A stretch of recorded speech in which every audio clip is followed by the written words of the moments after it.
Hi guys, welcome to another Divi theme video. This is Jamie from System 22 and webdesignandtechtips.com. We're taking a look at the brand new before after image slider that they've just added to the Divi 5 theme here. Really nice little module. Usually you used to add a little plugin to have one of these. Now it's native to Divi 5. As you can see, we've got a dirty truck here before super clean service. If I slide it up, after super clean service. And these are great. We've used these before on pressure washing sites, home makeover sites and things like that. They're great for, well, as you can see here, showing you before and after. You can do it vertically like that. You can do it horizontally like this. You could also cheat a little bit. Have a little image there and have a little bit of information about it. Click on it. It'll take you to where it is you put your link to. Let's go back. Really easy to do. I'll show you exactly how to do it. Let's get started. I've got this page open here. Let's get rid of this whole section and we'll start from scratch. So we've got a blank page here basically. Let's get rid of our preview up there. I'm going to throw in a row with 2 columns. And it's going to prompt us to put in the module. And there it is right there at the top, before after image module. And it's fairly self-explanatory. When it pops up, it's going to ask you to put a before image. Just left click on that one. And we'll put our dirty version of the car in.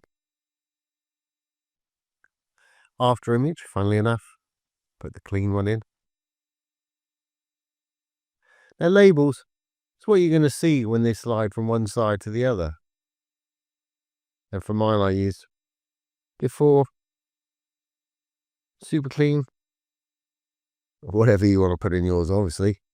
Funnily enough, in the after label, when it gets to the other side, the clean version, I'm going to have it say after. As you see, both labels will be up there on the back end here, but you'll only see one on each slide as you slide along on the front end. Now, if you want to link this module somewhere, you can do it down below here. I'm not going to do this on this one. There's no point, but I will do one in a moment. As we're using a whole image, not much point using a background. So let's go over to our design. Layout's pretty standard. Labels. Our labels up there. You can use any text you want, like any Divi thing. You use a font, just roll over one. It will give you an example there. I'm going to leave mine on the default just like that. If we close that up, we've got the spacing. You can add labels, margin and padding to add more padding or less padding to the top. For instance, if I put 20 pixels on the top of our labels here, you'll see they get a lot deeper. Let's just reset that. Gives you the option to do how you wish. If you wanted rounded corners, you could go into the border, put a pixel value in there. If our chain is checked like that, it'll do all 4 at once for us. And you've got rounded borders right there. Of course, you can add your own different color borders around each thing there. I'm going to leave mine just as it is. The actual slider itself, you can choose to make it any color you want. And here's where we can decide whether we want it to go horizontally or vertically. So if you want it to go vertically, I'm sure you figured it out. Flip it to vertical. And we've got here a vertical slider. Now down below, it's pretty important depending on what you're using it for. I want ours to start on before super clean. So if we say 100, it's going to be all the way down to the bottom there. If I put a 0 in there, it'll be the other side. It's going to show our after first. That's not really what I want for mine, but it may be useful for whatever you're doing. Put that back to 100. And you can choose a color for the slider itself. As you can see, it's turned it red there. I made the arrow black. I'm happy with the way it was though.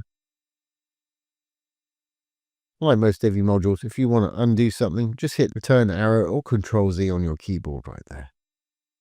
Let's just check it out on the front end, make sure it's going to work. We'll save everything. Now let's preview on the front end. here we have it. As you can see, we've only got the one label on the front end. When I roll it up, we've got our other label that appears there. Fantastic. Now, the other one that I had was a car, and then we had a little bit of information. I kind of cheated a little bit on that one, but it does actually work. So here's an option if you want to use it. Let's get rid of this one. We'll add a new one. Again, I'm going to try in an image. I think I'll use this crazy car down here. Again, I want it to just show the image, so I want that over the right. I'll have a label on this one. Down below we've got labels. And we'll just say new model. But I don't want a label when it gets to the other side. So I'm going to leave that one blank right there. And for my other image, what I did, I cheated. I just took a screenshot of a call to action module. Obviously, you want to put whatever writing you want in there. It's got a button on it. So it says click here, or obviously make yours how you wish. So we've now got this when we go to the other side. But of course, we need them to be able to click on it, and we want to take them to something about this car. So I'm going to take them to a blog post. Got my posts over here. Let's just view this one and steal the link. We'll take them to this blog post. So I'm going to copy the URL. We'll go back here.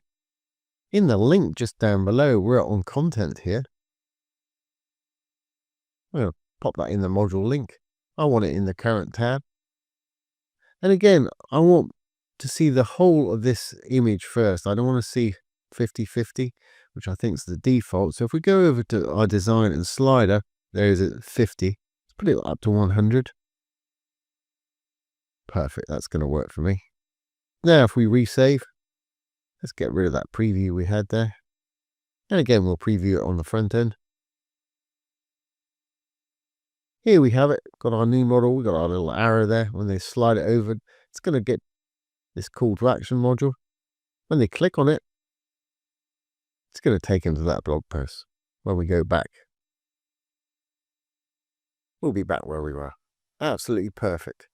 And that's a great little module. Like I say, I've used it on plenty of sites before, for pressure washing sites and home makeover sites and things like that. I'm sure there's plenty of other ways of using it. But that's a really nice addition. As I said, we've had to use plugins to do this sort of thing before. So there we have it, guys. There is the new before-after image slider. I hope you've enjoyed this today and found it useful. If you have, please give it a thumbs up, ring the bell, comment, share, and subscribe to our YouTube channel. Don't forget, if you have any questions, pop them down below. I'll do my best to answer them for you, or make a little demo video just like this one. Well, once again, this has been Jamie from System22 and webdesignandtechtips.com. Thanks for watching. Have a great day.